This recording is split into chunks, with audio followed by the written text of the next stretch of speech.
బెంచిలోన మున్నిపై వేసిన పేపరు ఫ్లైటులు, రాధ జల్లో నుంచి రాబర్టు లాగిన రబ్బరు బ్యాండులు, రాజేషు ఇచ్చిన రోజా పువ్వులు, శ్రీవాణి పెట్టిన చెవిలో పువ్వులు, కైలాషు కూసిన కాకి కూతలు, కళ్యాణి పెంచిన లెంపకాయలు. 10th అయిపోయిన తర్వాత ఇంటర్మీడియట్ లో హెచ్ఈసీ తీసుకున్నా.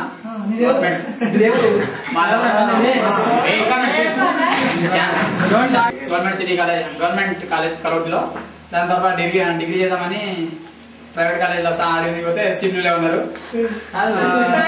అప్పుడు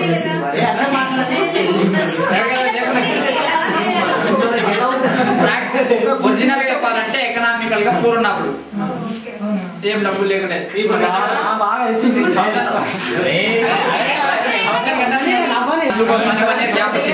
గ్యాప్ వచ్చిన తర్వాత గవర్నమెంట్ సిటీ కాలేజ్ పోయినా. అక్కడ పోతే కూడా 1200 కట్టాలన్నారు. అప్పుడు డబ్బులు లేకున్నాయి. డోర్ సెలక్షన్ వరకు 1800 చేసుకుని 1800 చేసుకుని పోయినా. డిగ్రీ ఫస్ట్ ఇయర్ చేసిన, సెకండ్ ఇయర్ డిస్కంటిన్యూ చేసిన.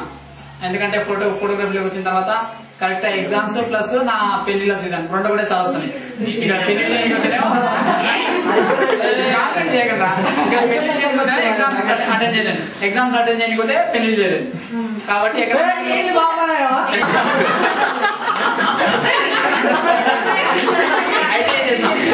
ఐటీఐ కంప్యూటర్ చేసిన.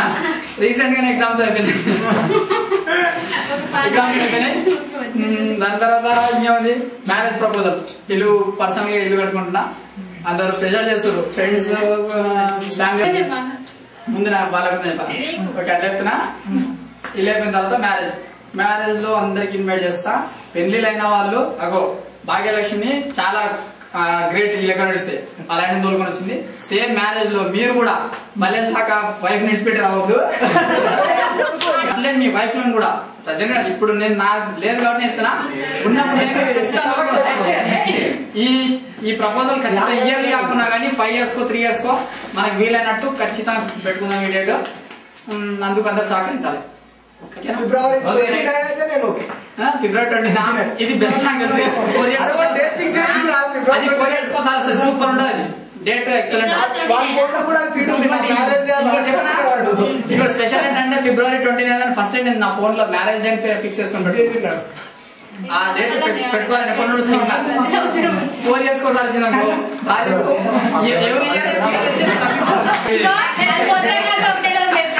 లేపని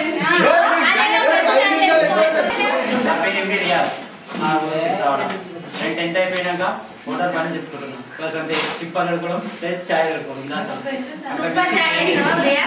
దాని తర్వాత 1 year వేస్ట్ గా తిరిగిన 1 year. దాని తర్వాత నాకు కొద్దిగా దాని తర్వాత ఆలోచించడం బాగా. ఇవన్నీ నాకు ఆలోచన ఇవన్నీ తగ్గలేదు. మళ్ళీ తర్వాత ఇంటి పరిస్థితి ఏమో చదవాలంటే ఇంటి పరిస్థితి బాగాలేదు. డబ్బులు లేవు. మెయిన్ అదొకటి నా దగ్గర.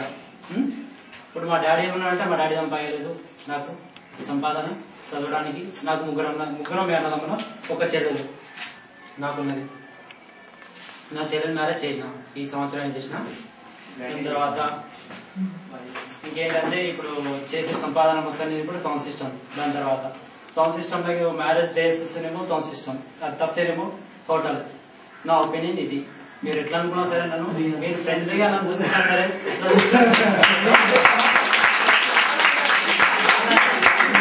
ఎందుకంటే నా తండ్రి నాకు సంపాదించి పెట్టినట్టు నేను ఇక్కడ దర్జాగా తిరుగుతుంది.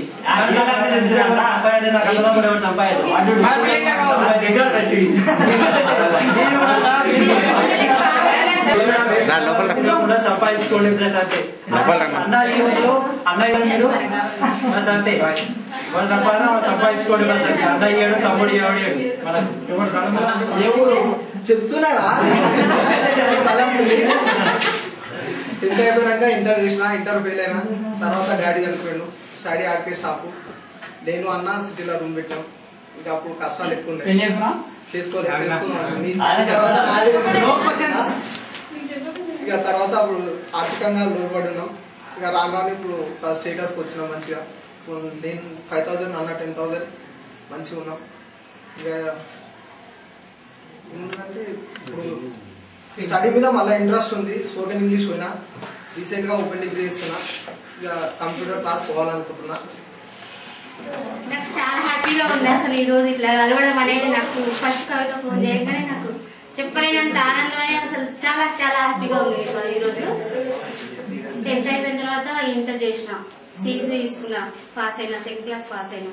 ఇంకా తర్వాత సెకండ్ ఇయర్ కంప్లీట్ అవుతుంటే మ్యారేజ్ అయింది. నాకు ఇక్కడ ఇంటి దగ్గర మా అమ్మ వాళ్ళ దగ్గర ఎంత హ్యాపీగా ఉన్నానో మా వారి దగ్గర ఇట్లా అంత హ్యాపీగా ఉన్నాను. చాలా చాలా. నేను హౌస్ వైఫ్, ఒక పాప ఒక బాబు, అభి ఆస్పిత, ఇద్దరు 6 years and 4 years. ఇంకా నేను హౌస్ వైఫ్. 6 years పాపకు 6 years.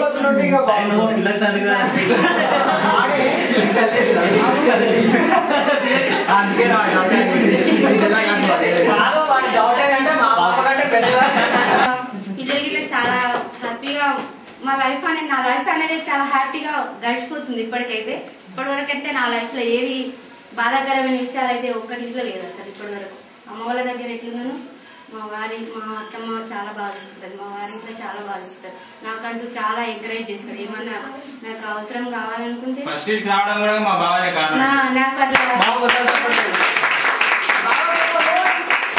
ఇట్లా మీ అందరి దగ్గర ఫోన్ నెంబర్ తీసుకోవడం, అడ్రస్ తీసుకోవడం ఇట్లా ఆయన ఎంకరేజ్.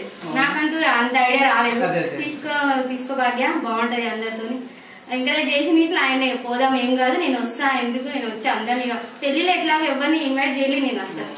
యాక్చువల్లీ అప్పుడు అనుకోకుండా ఇంకొకటి మా నాన్నకు ఆర్థిక పరిస్థితి ఇట్లా అంత పెళ్లిలో సడన్ గా కుదిరేసింది, సడన్ గా అయిపోయింది. అసలు నా పెళ్లి అవుతుందని ఇట్లా నేను ఆలోచించలేదు అసలు ఆ టైంలో. ఇక అందుకని ఎవరికి పిలవడానికి ఇట్లా, అందుకని అప్పుడు విలువలేదు కాబట్టి ఇప్పుడు మా వారిని తీసుకొచ్చి అందరికి పరిచయం చేసిన అనమాట. చాలా హ్యాపీగా ఉన్నాను నేనైతే. సిటీలో ఓన్ హౌస్ 2 ఉన్నాయి.